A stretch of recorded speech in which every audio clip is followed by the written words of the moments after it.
Good morning, friends. Yesterday I explaining a income from other sources theory. Now we have to practice some simple problems. If you like this video, please subscribe my channel. Mr. Ravi received from the following income during the financial year 2023-24. Ravi ಅನ್ನೋ ವ್ಯಕ್ತಿ financial 23-24ರಲ್ಲಿ received ಮಾಡಿರುವಂಥದ್ದನ್ನ ಕೊಟ್ಟವ್ರೆ ನಮಗೆ. Interest on savings banks account ಎಷ್ಟೈತೆ? 12,000 ಐತೆ. Dividend from Indian company 15,000 rupees ಐತೆ. Winning from lottery 40,000 rupees ಐತೆ. ಈಗ solution ನೋಡ್ಕೊಳ್ಳೋಣ. Interest on savings bank account 12,000. Interest on savings bank account ಎಷ್ಟಿದೆ? 12,000. ಡಿವಿಡೆಂಟ್ ಎಷ್ಟು ಕೊಟ್ಟಿದ್ದಾರೆ? 15,000. ವಿನ್ನಿಂಗ್ ಫ್ರಮ್ ಲಾಟ್ರಿ ಎಷ್ಟು ಕೊಟ್ಟಿದ್ದಾರೆ? 14,000. ಇಷ್ಟನ್ನು ಟೋಟಲ್ ಮಾಡಿದ್ರೆ ನಮಗೆ ಇನ್ಕಮ್ ಫ್ರಮ್ ಅದರ್ ಸೋರ್ಸಸ್ ಆಗುತ್ತೆ. ಇವೆಲ್ಲ 5 ಮಾರ್ಕ್ಸ್ ಕೇಳುವಂಥ ಕ್ವಶನ್ಸ್ಗಳು. Mister Suresh received interest on government securities 10,000. Dividend from foreign company 25,000. ಇಲ್ಲಿ ಎಲ್ಲನೂ ತಗೊಂಡಿದ್ದೀವಿ ಫಸ್ಟ್ನೇದ್ರಲ್ಲಿ. ಏನಕ್ಕೆ ಅಂತಂದರೆ ಇಲ್ಲಿ ಯಾವುದೂ ಕೂಡ ನಮಗೆ ಸ್ಯಾಲ್ರಿಯಿಂದಾಗಲಿ ಅದರಿಂದಾಗಲಿ ನಮಗೆ ಇನ್ಕಮ್ ಬರ್ತಿಲ್ಲ. ಫಸ್ಟ್ನೇ ಪ್ರಾಬ್ಲಮಲ್ಲಿ ಪ್ರತಿಯೊಂದು ಕೂಡ ಹೊರಗಡೆಯಿಂದ ಬರ್ತಿರೋದ್ರಿಂದ ಎಲ್ಲ ಕೂಡ ಇನ್ಕಮ್ ಫ್ರಮ್ ಅದರ್ ಸೋರ್ಸಸ್. ಇನ್ನು ಸೆಕೆಂಡ್ ಒಂದು ಕ್ವಶನ್ ನೋಡೋಣ. Interest on government securities 10,000. Dividend from foreign company 25,000. Next rent on vacated land 30,000. ಇದರಲ್ಲೂ ಕೂಡ ನಾವು ಯಾವುದು ಕಂಪ್ನಿಯಿಂದ ರಿಸೀವ್ ಮಾಡ್ತಾ ಇಲ್ಲ, ಪ್ರತಿಯೊಂದು ಒಳಗಿಂದಲೇ ರಿಸೀವ್ ಮಾಡ್ತಿರೋದ್ರಿಂದ ಗೌರ್ನಮೆಂಟ್ ಸೆಕ್ಯೂರಿಟಿ 10,000 ಇದೆ, ಫಾರಿನ್ ಕಂಪ್ನಿ 25,000 ಇದೆ.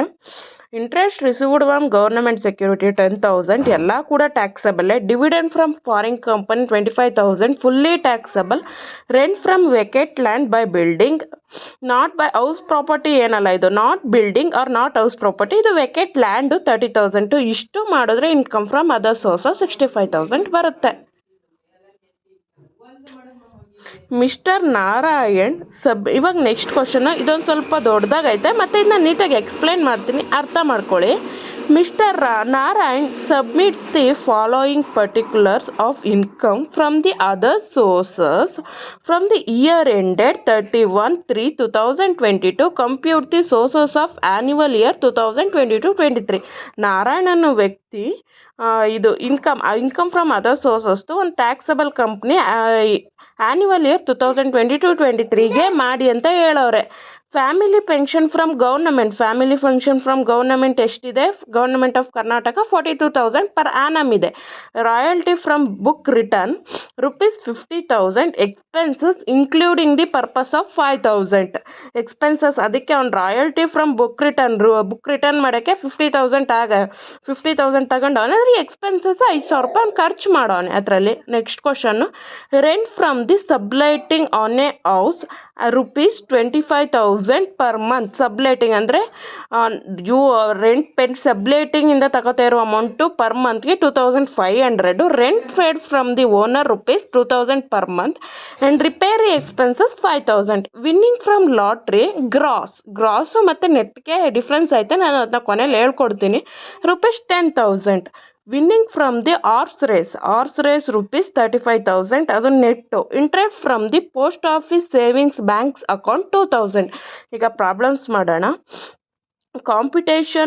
Computation of income from other sources. First family pension ಏನು ಕೊಟ್ಟಿದ್ದಾರೆ? Family pension from government of Karnataka 42,000 per annum. Family pension ಬರ್ಕೊಂಡು ನೆಕ್ಸ್ಟು ಇದರಲ್ಲಿ 42,000 ರೂಪಾಯಿ ಪೆನ್ಷನ್ ಬಂದರೆ 42,000 ಕೊಟ್ಬಿಡಲ್ಲ. ಅದರಲ್ಲಿ ಒಂದಷ್ಟು ಎಕ್ಸಮ್ಷನ್ಸ್ಗಳು ಇರ್ತವೆ, ಅದನ್ನು ನೋಡಬೇಕು. Exemptions list of the following. Maximum limited, maximum ಆಗಿ 42,000 ರೂಪಾಯಿ ಬಂದರೆ ಅದರಲ್ಲಿ 15,000 ರೂಪಾಯಿ ಟ್ಯಾಕ್ಸಬಲ್ ಮಾಡ್ತಾರೆ. ನೆಕ್ಸ್ಟು 1/3 ಅಥವಾ ಆರ್ ಅಂತ, ಅಥವಾ 15,000 ಅಥವಾ 1/3 of the family pension received. 1/3 ಅಂದರೆ 42,000 ಇಂಟು 1/3 ಮಾಡಿದ್ರೆ ನಮಗೆ 14,000 ಬರುತ್ತೆ. ಇದರಲ್ಲಿ ಯಾವುದು ಲೋಯೆಸ್ಟ್ ಐತೆ ಅದನ್ನು ತಗೋಬೇಕು ನಾವು. 40,000 ಇದೆ ಲೋಯೆಸ್ಟ್, ಅದು ತಗೊಂಡು ಇನ್ನು ಬಂದಿದ್ದಂಥ ಅಮೌಂಟ್ನ ನಾವಿಲ್ಲಿ 14,000 ಎಷ್ಟಿದೆ ಟೋಟಲ್ ಅಮೌಂಟ್, ಅವ್ರು ಎಷ್ಟು ಕೊಟ್ಟಿದ್ರು ನಮಗೆ? ಟೋಟಲ್ ಅಮೌಂಟ್ ನಮ್ಗೆ ಅವ್ರು ಕೊಟ್ಟಿದ್ದು 42,000 ಮೈನಸ್ 14,000 ನಮಗೆ ಆನ್ಸರ್ ಬರುವಂಥದ್ದು 28,000. ರಾಯಲ್ಟಿ ಫ್ರಮ್ ಬುಕ್ ರಿಟರ್ನು ಅದರಲ್ಲಿ ಎಕ್ಸ್ಪೆನ್ಸಸ್ ಖರ್ಚಾಗಿದೆ 5,000 ರೂಪಾಯಿ, ಅದನ್ನು ಮೈನಸ್ ಮಾಡಿದ್ರೆ 45,000.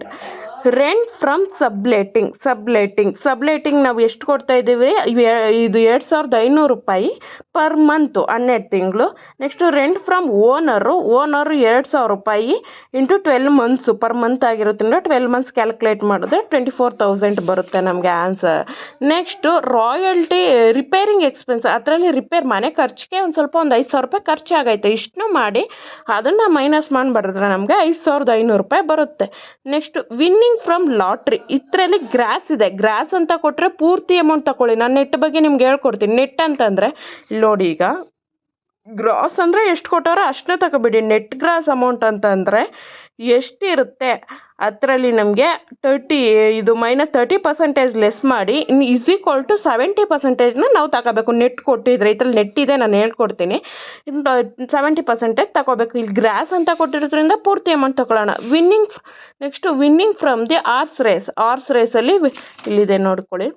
Winning from horse race 35,000 net ಅಂತ ಮೆನ್ಷನ್ ಮಾಡಿದ್ದಾರೆ. ನೆಟ್ ಅಂತ ಮೆನ್ಷನ್ ಮಾಡಿದರೆ ಏನು ಮಾಡ್ಬೇಕು ನಾವು, ಆವಾಗ ನಾವು 70% ನಾನು ಕೊನೆಯಲ್ಲಿ ಹೇಳ್ದಂಗೆ ಎಷ್ಟು ಅಮೌಂಟ್ ಕೊಟ್ಟಿದ್ದಾರೆ -30% =70% ನಮ್ಗೆ ಬ್ಯಾಲೆನ್ಸ್ ತಗೊಳ್ಬೇಕಾಗಿರೋದು.